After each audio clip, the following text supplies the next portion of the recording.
Welcome to Out with Dan, the podcast that spotlights and examines the voices of LGBTQ+ authors, characters, and our allies.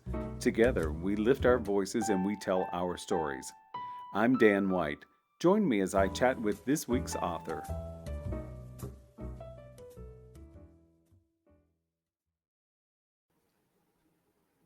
Hello and welcome back to Out with Dan. Today, I'm beyond excited to welcome Lisa Gardner back to the podcast. Lisa is a #1 New York Times bestseller, the winner of the prestigious International Thriller Award, and she's been published in over 30 countries. We're going to chat about her book, Kiss Her Goodbye. Welcome, Lisa. Thank you, Dan. I really enjoy being on your show. Thank you for having me back. Oh, it is absolutely my pleasure. So will you give the audience an overview of what Kiss Her Goodbye is about? So Kiss Her Goodbye is the fourth in the Frankie Elkin series. And this time, Frankie, a missing person expert, is called to Tucson to look for a missing young Afghan mother. No one seems to actually care that this refugee has disappeared, but her dear friend, Alia, is convinced she'd never leave her 4-year-old behind, and something terrible must have happened.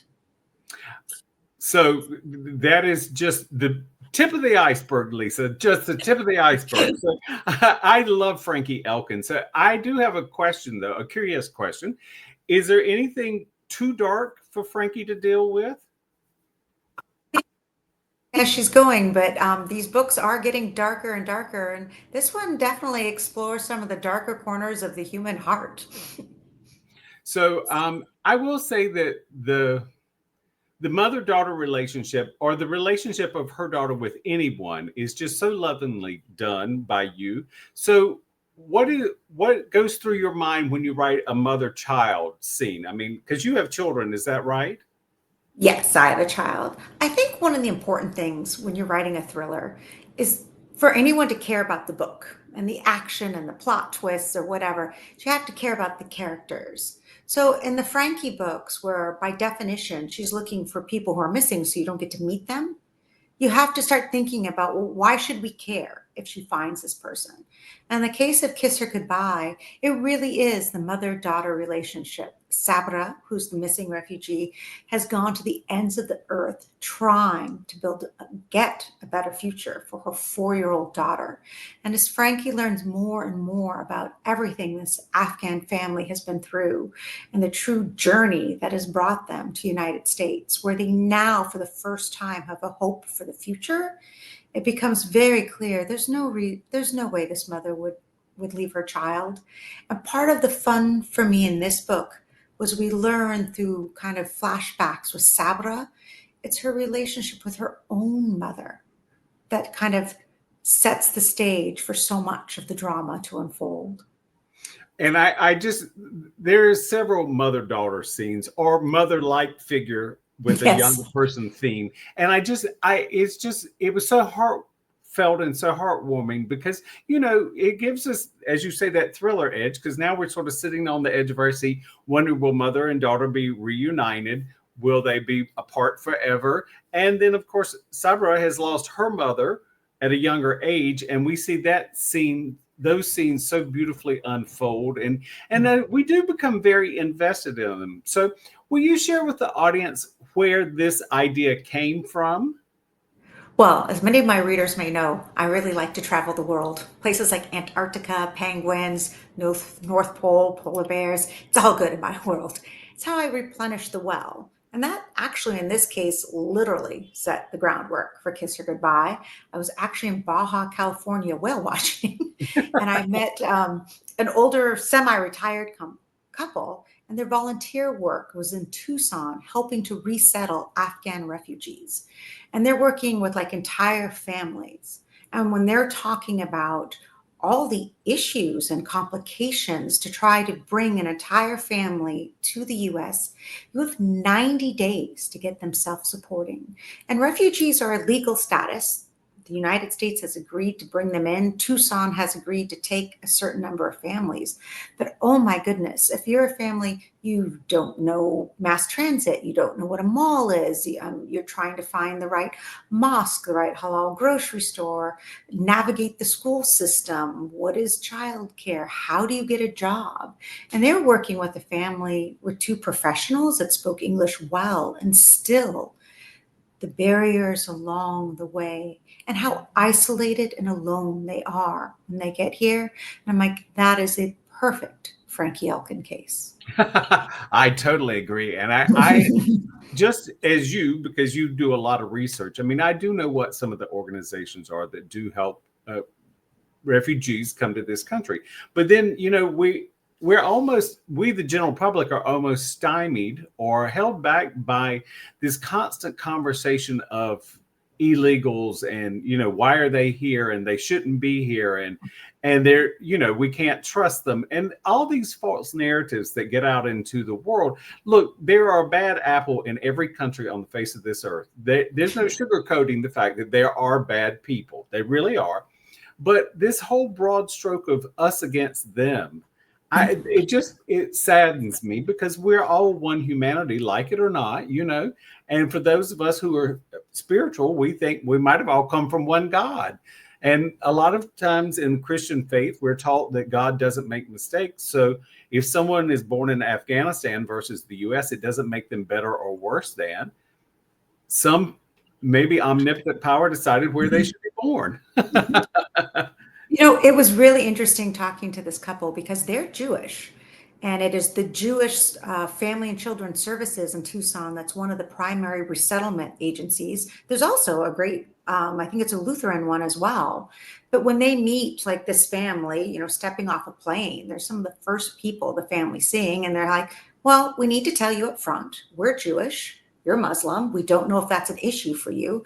And like all the families are like, like, you're the first Jewish people we've ever met. Mm-hmm. You don't look anything like we expected. And yeah, we don't really care right now. And it is the common elements of all of us want a better future for our children. All of us are looking to try to find peace and safety in the world. And I think it's often better to understand the things we have in common and the things we're all working toward than so many of, trying to point fingers and paint each other with differences. Well, and I think people in today's generation, and I'm saying anybody younger than 60, probably hasn't had, I know how old I am, Lisa. I'm not aging you, trust me. But the majority of us, I only have dim recollection of people coming back from Vietnam or people even going to Vietnam. So, we live in a country that we're so blessed by not having seen war up close. We've not had war in this country since the Civil War. We've had wars that we participated in outside of this country, but not inside this country. And I think that the average person who isn't very sympathetic or empathetic can't begin to imagine what someone in a place like Afghanistan, Iran, Iraq have been through or continue to go through. And I thought you brought us a lovely light on that subject without preaching. Some of the research I did for this book, of course, was interviewing Afghan refugees, and I learned a lot. I mean, I was talking to a young woman who worked for Ministry for Women's Rights in Kabul, and she was talking about sitting in her cubicle, with the coffee she gotten from the corner coffee shop, and she, checking Facebook on the phone and just trying to catch up on paperwork after just having helped pass a landmark anti-harassment bill for women, the first of its kind in Kabul. And that was the day Kabul fell. Like in 8 hours, the city fell and the entire country as she knew it was no more. And because of the work she'd been doing for the Ministry of Women's Rights, she had to flee. She would have been one of the top people. And a young woman ended up leaving her family for the first time, having to leave her country for the first time, and come to the United States all alone to start fresh. And her heartbreak was so real. Her loss and her mourning for the people, the culture, the country that was her home. And she'd worked so hard to help make better. Yes. And, I think for her, it must be almost doubly frustrating to finally get something accomplished and then have it ripped away. And it's, And the suddenness of it all, like just like they just didn't, they knew there were things going on with the Taliban, but it's kind of like if you talk to anyone in the US living in a city, oh, that's out in the wilds, that's out no. in the country. That can't happen here. That'll never happen here. I mean, just literally didn't see it coming.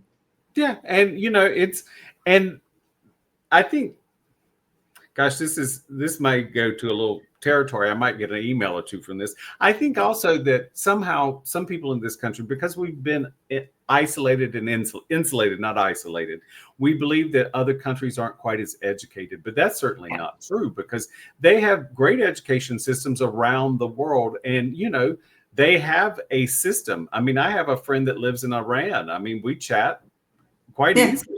I mean, people think, oh, well, they don't have any access to the outside world. No, they have access, unless you're in a place like Afghanistan, where they try to shut down your ability to learn or access to the outside world. But it's crazy. I mean, we really are so blessed in this country and so insulated, I think, in so many ways.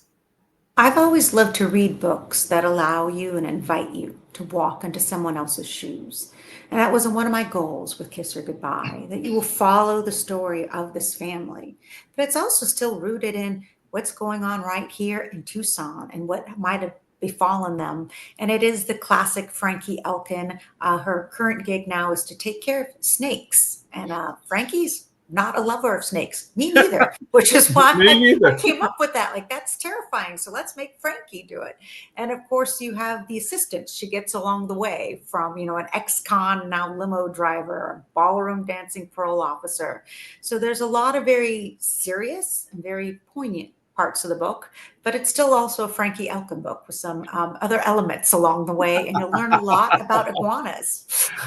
Well, I will say that I thought Wolfie was enough in the last one, and now you have to bring me Marge. I'm like, really? I don't think so. So I'm just like, no, I'm more like Frankie on that. It's like, no, I'm not going to do that.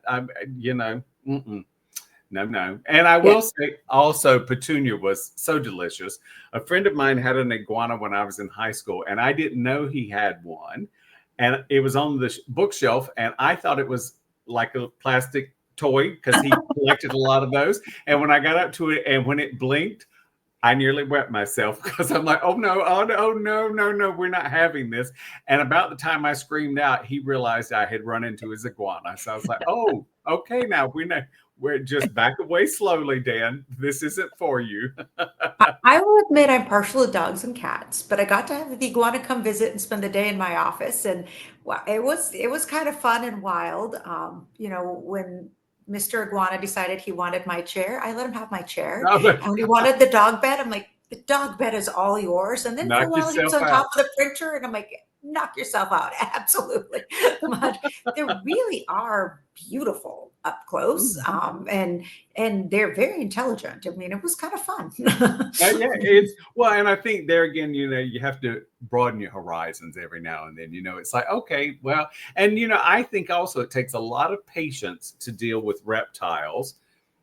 So you have to learn their environment and their nature and how they live, rather than trying to force them to live in our world. It sort of has to work the other way around. I, however, have rubbed a snake once, was being held by someone else. I don't ever need to do that again. It's okay. But then a misconception, I thought they'd be cold and slimy, and yet it was really rather warm. And I was like, okay, I just had a misconception.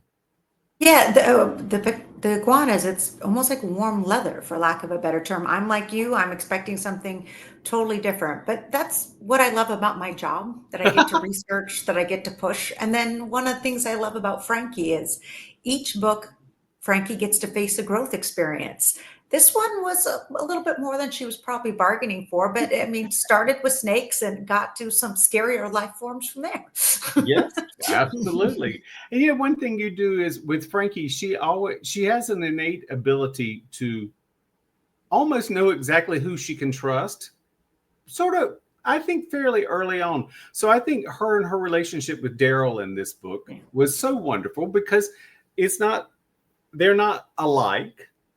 So but they have a simpatico and they work well together. And that was nice because I think Frankie's life, since she's a loner, has to be a little quieter, and occasionally it must get a little lonely. So you always give her a buddy to sort of hang out with and to grow with. So I did like that a lot.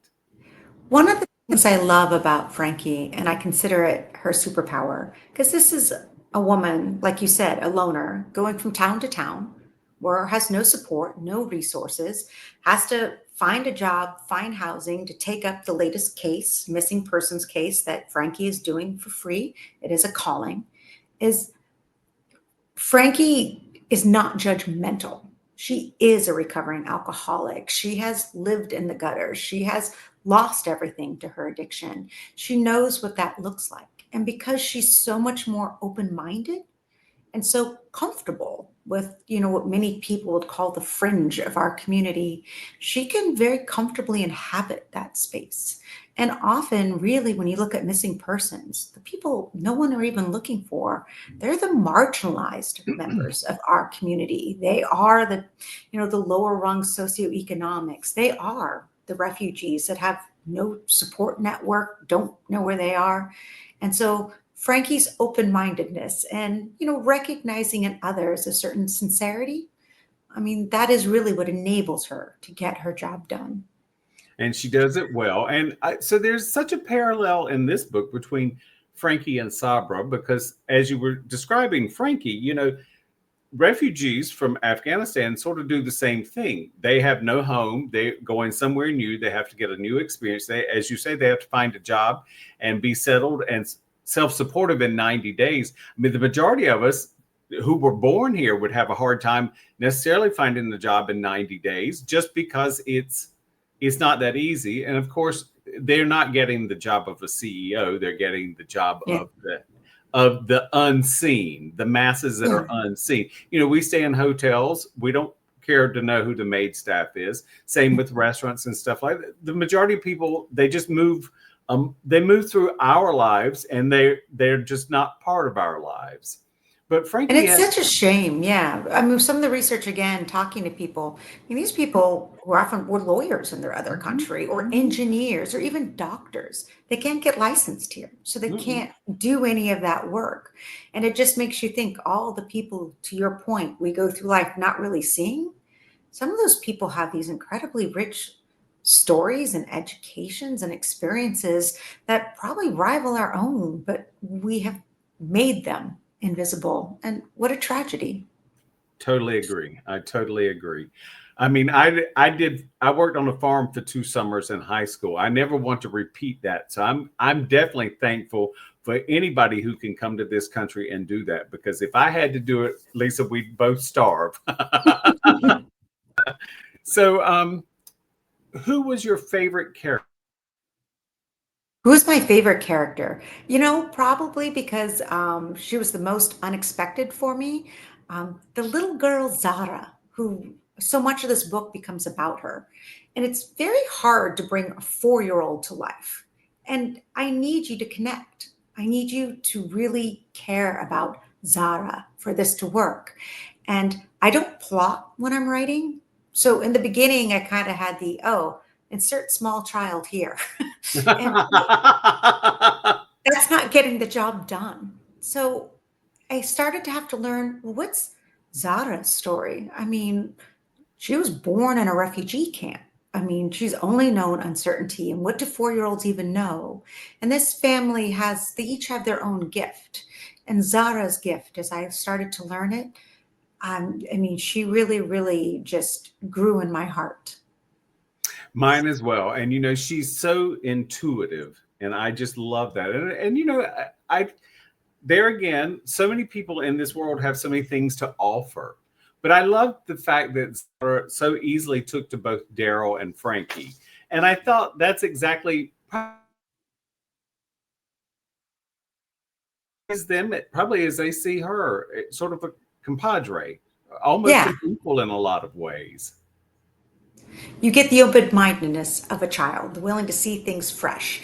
And I Yes. think that was actually really nice for Frankie to meet someone who, because maybe Frankie in her own way is also childlike. She wants to see the best. She has to hope for the best. Absolutely, because I think anytime anyone does missing persons, whether it's a law enforcement officer or private detective or your PI, whatever, I that's not an easy job. And the chances of heartbreak are so much greater than joy of discovering someone. I read a statistic recently that 120,000 people go missing in this country every year. Yeah, I that mean, is right. it's mind-boggling. And of course, I've read lots of thrillers about child trafficking and human trafficking, and it's an unfortunate thing that it exists. I mean, I really wish it was just all fiction, but we always know it's not all fiction. I mean, these ideas and thoughts come from somewhere, something we see or experience. Like you just met two people whale watching, and who would have known it would turn into Kiss Her Goodbye? Yeah. I Frankie has to be an optimist. And in this book really has to lean hard on that optimism because, taking on a case that has international connections where it's very clear not just the mom, but now someone's trying to get their hands on the little girl and why. I mean, this is one of the books that for Frankie is the highest stakes and the most dangerous work that she has done. Absolutely. Once again, the book is Kiss Her Goodbye. It's by the absolutely fabulous Lisa Gardner, and I cannot recommend it enough. So, any hint on where Frankie might wind up next or which direction? Because now, we were here, she was on an atoll Yeah. in the Pacific Ocean. Here, she's sort of in the desert because Tucson certainly isn't a lush tropical place. So, is Frankie going to Antarctica? Oh, actually, I'm keeping the next Frankie kind of a secret. You'll get to find out with me. Well, darn it all, Lisa. I'm going to have to wait. Well, I have absolutely enjoyed this once again. Thank you so much for being here. This has been a blast. Thank you so much. I always enjoy speaking with you, Dan. And I was just going to say, if readers are interested and they want to go to lisagardner.com, they can participate in the next book by entering the Kill a Friend, Maim a Buddy sweepstakes. And maybe you can die in my next thriller. I love that. I love that. Yes, and as long as it's not in real life, because I'm not quite ready to go yet, I'll definitely die in a thriller. So that'll work for me. So just go to your website and Yes, you'll see find it, out. the Kill a Friend, Maim a Buddy sweepstakes, where you can get literary immortality. Love that. I absolutely love that. Thanks again, Lisa. Thank you so much, Dan. Thank you for joining me for this week's episode of Out with Dan. You can find more information about this podcast and its host at OutWithDan.com, on Twitter at OutWithDan, and on Instagram and Facebook at GoOutWithDan. This podcast is hosted by Authors on the Air Global Radio Network, and the theme music is provided by bensound.com. Join us again soon for the next episode of Out with Dan.